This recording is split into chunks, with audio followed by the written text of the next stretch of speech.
오늘의 주요 뉴스입니다. 수련회를 떠난 초등학교 여학생들이 수련시설 직원에게 성추행을 당했는데 사후 대처에 허점이 드러났습니다.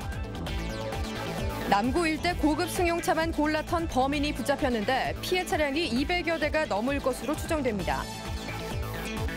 지난해 12월 발생한 석유화학공단 대규모 정전 사고는 관리 소홀에 따른 인재로 드러났습니다. 알뜰 주유소들이 잇따라 문을 열면서 기름값 인하에 얼마나 효과가 있을지 주목되고 있습니다. 여러분 안녕하십니까? 4월 26일 목요일 UBC 굿모닝 울산입니다. 울산지방은 오늘 대체로 맑은 날씨가 이어지겠습니다. 비가 그친 뒤 평년 기온을 되찾아 아침 최저 기온은 13.6도, 낮 최고는 20도로 예상됩니다. 내일도 맑은 가운데 아침 최저 8도, 낮 최고 23도의 기온 분포를 보이겠습니다. 울산기상대는 당분간 따뜻한 봄 날씨가 이어지겠다고 예보했습니다. 수련 활동에 참가했던 초등학생들이 수련시설 직원에게 성추행을 당한 일이 발생했습니다. 학교를 믿고 학생들을 보낸 학부모들은 관리 부실과 사후 대처 미흡에 두 번 분노하고 있습니다. 이영남 기자가 취재했습니다.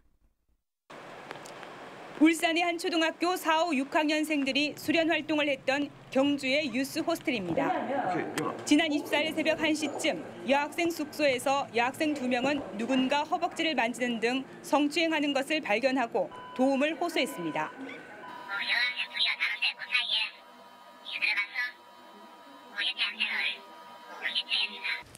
당시 인솔교사들은 바로 숙소에 있었지만 사후 대처는 미숙했습니다. 관련 법에 따르면 아동에 대한 성범죄는 인지한 즉시 수사기관에 알려야 합니다. 하지만 교관들은 자체 조사를 한다며 1시간 뒤에 교사들에게 알렸고 교사들도 2차 조사를 이유로 2시간 반이 지난 새벽 3시 반에야 경찰에 신고했습니다.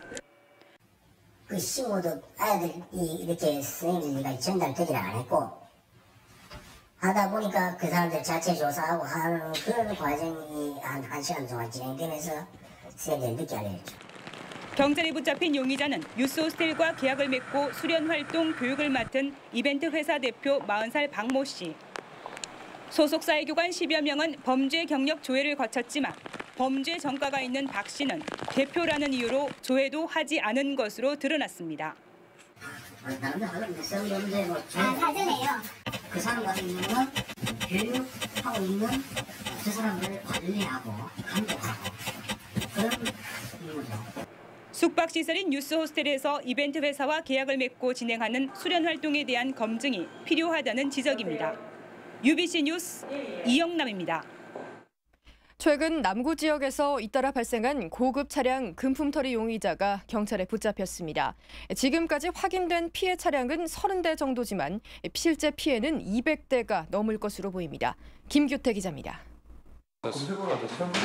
인적이 드문 새벽 시간, 절도 용의자 29살 오모 씨가 아파트 지하 주차장으로 내려옵니다. 이리저리 둘러보더니 CCTV 화면에서 잘 보이지 않는 곳에 주차된 차량에 다가가 재빨리 돈을 훔쳐 나옵니다. 오 씨가 범행에 사용했던 공구인데요. 이 작은 공구 하나로 창문 틀을 벌려 유리창을 깬 뒤 차 안에 있던 돈을 훔쳐 달아났습니다. 문만 열지 않으면 경보음이 울리지 않는다는 사실을 아는 오 씨는 장갑을 끼고 1분 만에 차를 털었습니다. 지금까지 확인된 피해는 남구 지역 아파트 7곳에 30여 대. 하지만 오 씨는 200대가량을 털었다고 말해 실제 피해 규모는 훨씬 늘어날 것으로 보입니다. 많이 할 때는 한 20대 정도. 그 지금까지 한 몇 대 정도 준 것으로 기준해요? 한 200대 정도 됩니다. 피해자들은 잃어버린 돈의 몇 배나 되는 차량 수리비에 어이가 없습니다. 유리 하나에 67만 7천원 정도 교환비하고 또 들어갑니다. 차량 털이로 구속됐다. 출소한 지 반년 만에 또다시 차량을 턴 오 씨는 훔친 신용카드로 담배를 샀다가 덜미를 붙잡혀 또다시 구속될 처지에 놓였습니다. UBC 뉴스 김규태입니다. 지난해 12월 발생한 울산 석유화학공단 정전 사고는 관리 부실이 낳은 인재라는 조사 결과가 나왔습니다. 괜찮겠지 하는 대중주의가 300억 원대의 정전 피해를 낸 셈입니다. 조윤호 기자가 보도합니다. 석유화학공단 주변 하늘이 시커먼 연기로 뒤덮였습니다. 갑작스런 정전으로 생산 공정에 있던 재료들이 불완전 연소되면서 연기와 불기둥이 굴뚝으로 나오는 것입니다. 지난 12월 발생한 정전 사고로 산업단지 입주업체 400여 곳이 332억 원의 직접 피해를 입었습니다. 엄청난 피해를 불러온 이 사고의 원인은 관리 부실이 낳은 인재라는 조사 결과가 나왔습니다. 부품을 하나하나 설치하는 과정 중과 테스트하는 과정 중에서 사고가 나가지고 여기에 열화가 좀 있었던 것 같고요. 그다음에 미세한 수분이 있었던 것 같고요. 정부 합동 정전 원인 조사단은 먼저 용연 변전소 가스절연 개폐기 증설 과정에서 스위치 절연 부품에 이물질이 들어갔을 가능성을 꼽았습니다. 내전압 시험과 부분 방전 시험도 하지 않아 이물질 여부를 확인하지 못한 점도 문제로 지적됐습니다. 문제가 된 절연 제품은 지난 1999년부터 2차례에 걸쳐 사용한 재활용품이지만 부품 재활용에 대한 근거가 없어 그대로 다시 사용됐습니다. 정부는 이에 따라 절연 부품 재사용 금지와 증설 절차상 매뉴얼 제정 등 재발 방지 대책 마련에 들어갔고 울산시는 전력 공급망 이중화를 위해 2015년까지 용연 이변조소 건설에 들어갔습니다. 한편 정전 사고 원인이 나온 만큼 피해 보상을 놓고 한전과 피해 기업 간의 줄다리기는 이제부터 시작될 전망입니다. UBC 뉴스 조인호입니다. 최근 잇따르고 있는 공단 화재와 폭발 사고 예방을 위해서 공장장들이 나섰습니다. 이들은 석유화학공단의 노후화도 문제지만 안전관리 부주의가 더 큰 문제라는데 인식을 같이 했습니다. 김익현 기자가 보도합니다. 지난해 6월 삼양사 설탕공장 폭발 사고 현장은 건물 파편과 설탕으로 뒤엉켜 전쟁터를 방불케 합니다. 2달 뒤에는 현대 EP에서 또 폭발 사고가 발생해 근로자 3명이 숨지고 5명이 다쳤습니다. 올해는 지난 6일 태광산업에서 폭발 사고가 나서 10명이 화상을 입었습니다. 이처럼 최근 5년간 울산 국가산업단지에서 발생한 폭발 화재 사고는 188건으로 한 달에 3건가량. 공단 사고 예방을 위한 간담회에 참석한 공장장들은 노후화된 시설 탓도 있지만 열의 8분 안전관리 부주의 등 인재라며 직접 챙기기로 했습니다. 제1선에 근무하는 우리 근로자분들이 불안전한 행동이나 또 불안전의 수칙을 지키지 않음으로 인한 발생이 되기 때문에 철저하게 어떤 작업 전 관리. 저희 사업장에도 여러 가지 위험 요소가 있지만은 하나하나 체크를 해서 현장 작업을 하는데 만전을 기해서. 울산 석유화학공단에서 인화성이 강한 화학물질을 취급하는 곳은 100곳이 넘고 2억 톤이 넘는 가스 저장 탱크도 1,700개나 됩니다. 적어도 이 안전 문제만큼은 우리 시와 유관기관, 기업체 여러분들 간에 아주 이기적인 협조 체제가 필수적이다.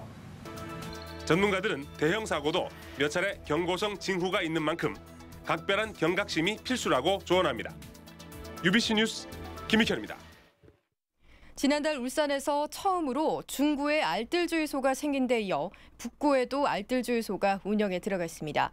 기름값 인하 효과가 있을지 주목됩니다. 윤경재 기자입니다. 북구 연암동에 문을 연 알뜰주유소. 궂은 날씨에도 손님이 끊이지 않습니다. 한 달 전 중구에 알뜰주유소가 생긴 뒤 울산에선 2번째입니다.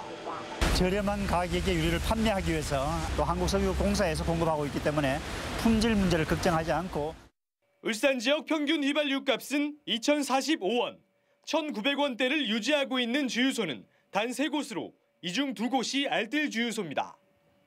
정부는 정유업계의 경쟁을 유발해 기름값을 낮추고자 제5정유사 설립과 함께 알뜰주유소를 늘리고 있습니다. 다음 달엔 남구와 울주군에도 한 곳씩 문을 열 예정. 운전자들의 반응은 일단 호의적입니다. 셀프 주유소가 처음 생겼을 때 많은 주유소하고 가격 경쟁력이 참 셀프 주유소가 좋았어요.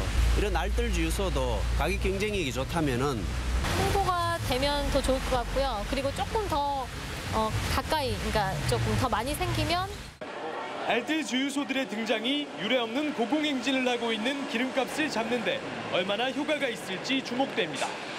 UBC 뉴스 윤경재입니다. 전원 공급 중단 사고로 원전 안전 문제를 일으킨 고리원전 1호기에 대해서 국제원자력기구의 특별 점검이 실시됩니다. 한수원은 이달 말까지 고리 1호기의 비상 디젤 발전기 설비를 개선한 뒤 성능 시험을 거쳐 오는 6월 4일부터 11일까지 국제원자력기구의 특별 점검을 받는다고 밝혔습니다. 울산지검은 어제 원전 납품업체로부터 수천만 원의 금품을 받은 혐의로 고리원전 1발전소 간부 A씨를 체포해 구속영장을 청구하기로 했습니다. 검찰은 또 지난 2010년 납품업체로부터 유사 관리 부품을 구입하는 대가로 8천만 원을 받은 혐의로 고리원전 2발전소 부장급 팀장 B씨를 구속했습니다. 검찰은 원전 납품 비리로 로비스트 1명과 직원 4명을 사법 처리했으며 계속 수사를 확대한다고 밝혔습니다. 울산지검 특수부는 새누리당 이상득 의원의 전 보좌관 47살 박배수 씨가 은행 대출 청탁 대가로 수억 원을 챙긴 혐의를 잡고 수사를 벌이고 있습니다. 검찰은 경남은행에 대출 압력을 행사해달라며 박 씨에게 돈을 건넨 혐의로 울산 지역 사업가 권모 씨와 공범인 강모 씨를 긴급 체포했습니다.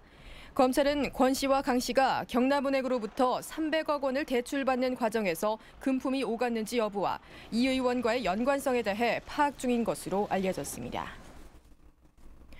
울산의 한 호텔이 경보시설을 고의로 꺼놓고 있다가 감사원에 적발된 것으로 드러났습니다.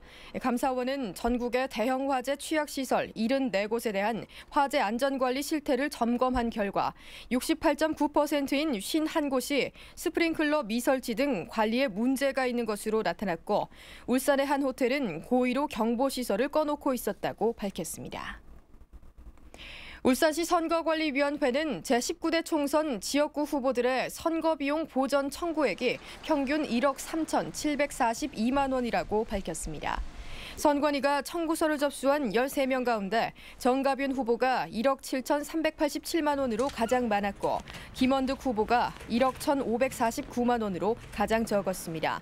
당선자나 득표수가 유효투표 총수의 15% 이상인 후보는 선거비용의 전액을, 득표수가 유효투표 총수의 10에서 15%인 후보는 50%를 보전받게 됩니다. 수요 열린예술무대 뒤란이 JK 김동욱의 사회로 어제 저녁 울산 문화예술회관 소공연장에서 성황리에 열렸습니다. 이번 공연에는 디스코를 기반으로 인기몰이를 하고 있는 밴드 고고스타와 인기락 밴드 노브레인이 열광적인 무대를 선보여 관객들의 박수갈채를 받았습니다. 한편 어제 공연은 초등학생 이상 선착순 무료 관람으로 진행돼 관객들의 큰 호응을 얻었습니다. 제18회 울산 고래축제가 오늘부터 나흘 동안 태화강과 장생포 일원에서 열립니다. 축제 기간 태화강에서는 80개 팀이 참가하는 고래배 경주대회와 태화강 수상체험 행사 등이 열리고 둔치에는 고래장터와 고래주제 전시관 등 6개 분야 37개 프로그램이 펼쳐집니다. 특히 이번 축제에서는 고래와 관련된 생태, 역사, 문화 등의 분야 전문가들이 참가하는 한국고래문화학회 창립총회와 다양한 학술 세미나도 열립니다. 동구청은 어제 대왕암 공원 내 대왕교회 정밀 안전진단 용역 결과 대왕교회 외관상 부식 정도는 D등급을, 안전성은 A등급을 받았다고 밝혔습니다. 동구청은 지난해 7월 주민 의견을 수렴한 결과 70%가 넘는 주민들이 대왕교회 존치를 원하는 만큼 정밀 검토를 거쳐 다리를 새로 신설할지 아니면 기존 다리를 정비할지 결정하겠다고 덧붙였습니다. 이상으로 UBC 굿모닝 울산 마칩니다. 고맙습니다.